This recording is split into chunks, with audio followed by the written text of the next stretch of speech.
ആദർശ്, ഈ ജോജു ജോർജിന്റെ സിനിമകൾ ഇപ്പോൾ തുടർച്ചയായി ഡീഗ്രേഡ് ചെയ്യപ്പെടുന്നുണ്ടോ എന്ന് പലപ്പോഴും തോന്നുന്നുണ്ട്. കാരണം ഈ പണിയൊക്കെ ഇറങ്ങിയ സമയത്ത് ഒരുപാട് ആളുകൾ അതിനെ ഡീപ്രൊമോട്ട് ചെയ്യുന്നുണ്ട്. എന്തായിരിക്കും അതിന്റെ കാരണം? ഇവിടെ പണി തിയേറ്ററിൽ റിലീസായ ചിത്രമാണെന്നാണ് ഞാൻ മനസ്സിലാക്കുന്നത്. അതിനുശേഷം പിന്നീട് OTT-യിലേക്ക് വരികയാണ്. തിയേറ്ററിൽ വരുമ്പോഴും സിനിമ വലിയ രീതിയിൽ ചർച്ചയായെങ്കിലും കുറേയും കൂടി സിനിമ വലിയ രീതിയിൽ വ്യാപകമായ ചർച്ചയ്ക്ക് വഴിവെക്കുന്നത് സാമൂഹ്യ മാധ്യമങ്ങളിൽ ഇതിൻ്റെ ചില ഷോർട്സായിട്ട് വീഡിയോസ് പ്രത്യക്ഷപ്പെട്ടപ്പോഴാണ്. സിനിമ വലിയ രീതിയിലുള്ള വയലൻസ് ആണ്, സ്ത്രീകൾക്കെതിരായ അതിക്രമത്തിൻ്റെ അങ്ങേയറ്റമാണ് സിനിമ. അതോടൊപ്പം തന്നെ പലതരത്തിലുള്ള നെഗറ്റീവായിട്ടുള്ള ഒട്ടേറെ നിരൂപണങ്ങൾ സിനിമയായിട്ട് ബന്ധപ്പെട്ട് സാമൂഹ്യ മാധ്യമങ്ങളിൽ നിറയുന്നു. ഇതൊരു കുടുംബ ചിത്രമല്ല, കുടുംബമായിട്ട് കാണാൻ പറ്റുന്ന ഒരു ചിത്രമല്ല, അങ്ങേയറ്റം വയലൻസ് കുത്തി നിറച്ച ഒരു ഇത്ര മണിക്കൂറുള്ളൊരു സൃഷ്ടി എന്നതിനപ്പുറത്തേക്ക് ഒന്നുമില്ല എന്ന തരത്തിലുള്ള വ്യാപക ചർച്ചയാണ്. പാനലിസ്റ്റുകളായിട്ട് വലിയ തോതിലുള്ള ചർച്ചകളിലേക്ക് വരുന്നു. ശരിക്കും ഞാൻ ഈ ചിത്രം കണ്ട ഒരാളാണ്. ഇത്ര കണ്ട് വയലൻസ് ഒന്നുമില്ല.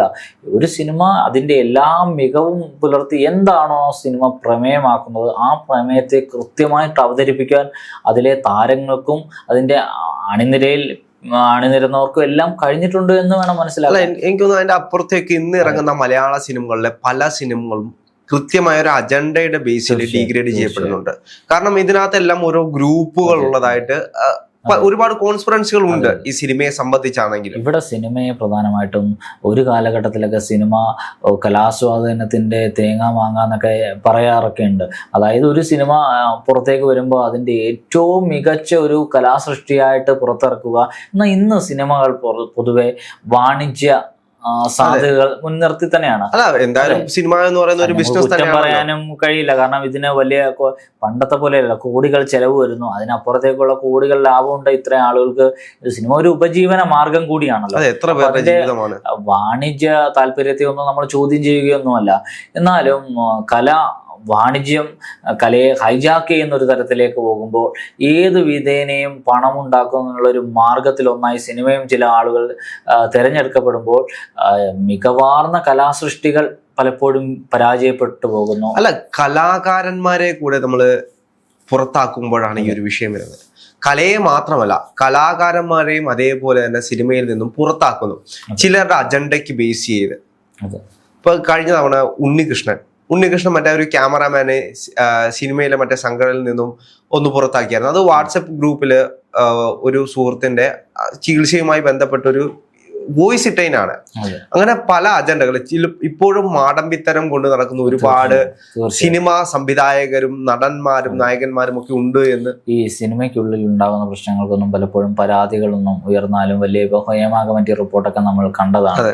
എന്ത് നടപടികളുണ്ടായി? യാതൊരു നടപടികളും ഉണ്ടായില്ല. എന്നാൽ സിനിമയ്ക്ക് പുറത്തു നിന്ന് ഇപ്പം ഒരു നടിക്ക് നേരെ ഒരു ബിസിനസ്സുകാരൻ്റെ അധിക്ഷേപം ഉണ്ടായപ്പോൾ ആ നടിക്കൊപ്പം സിനിമാ സംഘടനകൾ അടിയുറച്ച് നിൽക്കുകയാണ്. എന്നാൽ സിനിമാ മേഖലയിൽ തന്നെ ഇത്തരത്തിലുള്ള വിഷയങ്ങൾ ഉണ്ടാകുമ്പോൾ ഒതുക്കി തീർക്കാനുള്ള ശ്രമങ്ങളാണ് പലപ്പോഴും നടക്കുന്നത്. അതായത് ഇതൊരു അധോലോകമാണ്, ഇവിടെ എന്തും നടക്കാം എന്നുള്ളൊരു രീതി സിനിമാ മേഖലയിൽ നിലകൊള്ളുന്നുണ്ട് എന്നുള്ളത് യാഥാർത്ഥ്യമാണ്. നമ്മൾ ഈ ഹേമ കമ്മിറ്റി റിപ്പോർട്ട് പുറത്തു വന്നപ്പോൾ തന്നെ വല്ലാതെ ഞെട്ടിക്കുന്ന ഒട്ടേറെ വെളിപ്പെടുത്തലുകളാണ് അതിനെ ചൂടുപിടിച്ച് കടന്നു വന്നത്. പലതും നമ്മളൊക്കെ ആരാധിക്കുന്ന, നമ്മളൊക്കെ അവരുടെ കഥാപാത്രങ്ങളിലൂടെ ഒക്കെ വലിയ അഭിമാനം കൊള്ളുന്ന പല ആളുകളും പ്രസ്ഥാനത്തേക്ക് കടന്നു വരികയാണ്, ആരോപണ വിധേയരായി കടന്നു വരികയാണ്. എല്ലാവരെയും ഞെട്ടിക്കുന്നതായിരുന്നു. എനിക്കൊന്നും അതിനുശേഷം നമ്മുടെ നിവിൻ പോളിക്കെതിരെ ഒരു കേസ് വന്നു. ആ ഒരു കേസുമായി ബന്ധപ്പെട്ടാണ് പിന്നെ ഹേമ കമ്മിറ്റി നിശ്ചലമായി പോയത്. അതിനു മുമ്പ് വരെ തുടർച്ചയായി ഇങ്ങനെ കേസുകൾ വന്നുകൊണ്ടിരിക്കുകയായിരുന്നു.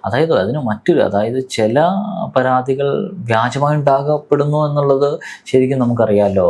ഇപ്പം നമ്മുടെ കേരളത്തിൽ ഒട്ടേറെ നിയമങ്ങളുണ്ട്.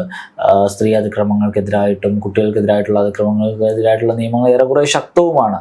എന്നാൽ ഇതിനെയൊക്കെ വ്യാപകമായിട്ട് ദുരുപയോഗം ചെയ്യപ്പെടുന്നുണ്ട്. അതായത് വ്യക്തി തർക്കങ്ങൾ, ആരോടെങ്കിലുമൊക്കെയുള്ള അസൂയ, കുശുമ്പ്, ഇതൊക്കെ തീർക്കാൻ വേണ്ടിയും ഇത്തരത്തിലുള്ള നിയമ സാധ്യതകളെ ഉപയോഗപ്പെടുത്തുന്നു എന്നുള്ളൊരു യാഥാർത്ഥ്യമാണ്. അത്തരത്തിലൊന്നായിരുന്നു നിവിൻ പോളിക്കെതിരായിട്ടുള്ള കേസ്.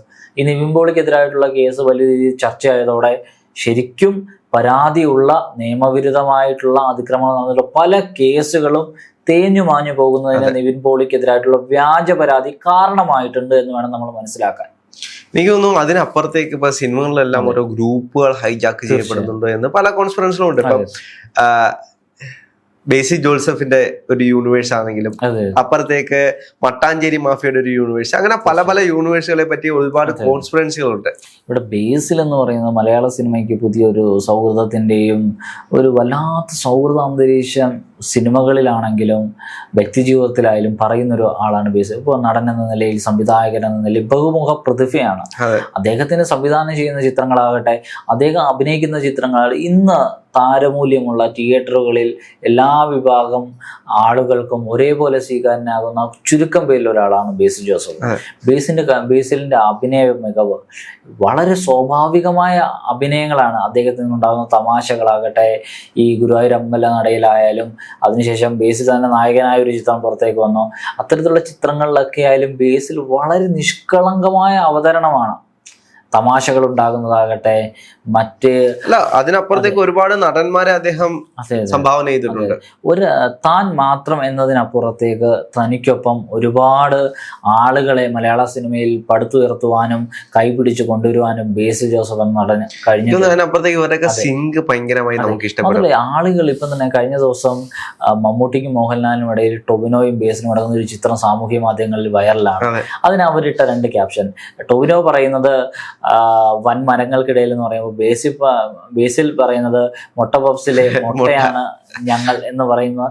അതൊക്കെ എത്രത്തോളമാണ് അവർ സാമൂഹ്യ മാധ്യമങ്ങളിൽ. അത് മാത്രമല്ല, അവരുടെ മറ്റേ കൈ കൊടുക്കുന്ന ഒരു വിഷയം, അതെ അതെ അതെ, അത് ഭയങ്കരമായിട്ട് വൈറലായതായിരുന്നു. നമ്മുടെ സംസ്ഥാന സ്കൂൾ കലോത്സവത്തിന് മന്ത്രി വി ശിവൻകുട്ടിയും അദ്ദേഹം വരെ പറഞ്ഞു ഞങ്ങൾ ഇതിൽ പെട്ടുപോയല്ലോ. ഇവിടെ ഇവർ ഒരു താരജാടകൾ വരുന്നില്ല എന്നുള്ള കാര്യം ശ്രദ്ധേയമാണ്. എല്ലാവരുമായിട്ടും കമ്മ്യൂണിക്കേറ്റ് ചെയ്യുന്ന ഇവരുടെ രീതി ഉണ്ടല്ലോ. ഇവർ ജനങ്ങളുമായിട്ടാവട്ടെ സാമൂഹ്യ മാധ്യമങ്ങളെ ഇവർ വല്ലാതെ ഉപയോഗപ്പെടുത്തുകയാണ്. സാമൂഹ്യ മാധ്യമത്തിന്റെ എല്ലാ സാധ്യതകളെ ഇവർ ഉപയോഗപ്പെടുത്തുകയാണ്. ഇവർ സംവദിക്കുകയാണ്. കമന്റുകളാവട്ടെ, പരസ്പരം പോസ്റ്റുകൾ ഇട്ടാട്ടെ. മലയാള സിനിമയിൽ ഒരു കാലഘട്ടത്തിലൊക്കെ നടന്മാർ തമ്മിൽ മിണ്ടുമോ, ഇവർ തമ്മിൽ അങ്ങോട്ടും ഇങ്ങോട്ടും തർക്കങ്ങളായിരിക്കുമോ, കണ്ടാ മിണ്ടുമോ, ഇവർ തമ്മിൽ വലിയ മത്സരമാണല്ലോ എന്നൊക്കെ ചർച്ച ചെയ്ത മലയാള സിനിമയിൽ താരങ്ങൾക്കിടയിൽ, പുതിയ കാല താരങ്ങൾക്കിടയിൽ വലിയൊരു സൗഹൃദത്തിന്റെ അന്തരീക്ഷം വന്നിട്ടുണ്ട്. അത് വളരെയധികം ആരോഗ്യകരമാണ്. മലയാള സിനിമയ്ക്ക് മുന്നോട്ട് വലിയൊരു കുതിപ്പിനെ, ഇപ്പൊ വിനീത് ശ്രീനിവാസൻ ഉൾപ്പെടെയുള്ള ആളുകളെല്ലാം ഇതിനകത്ത് പെടുന്നു.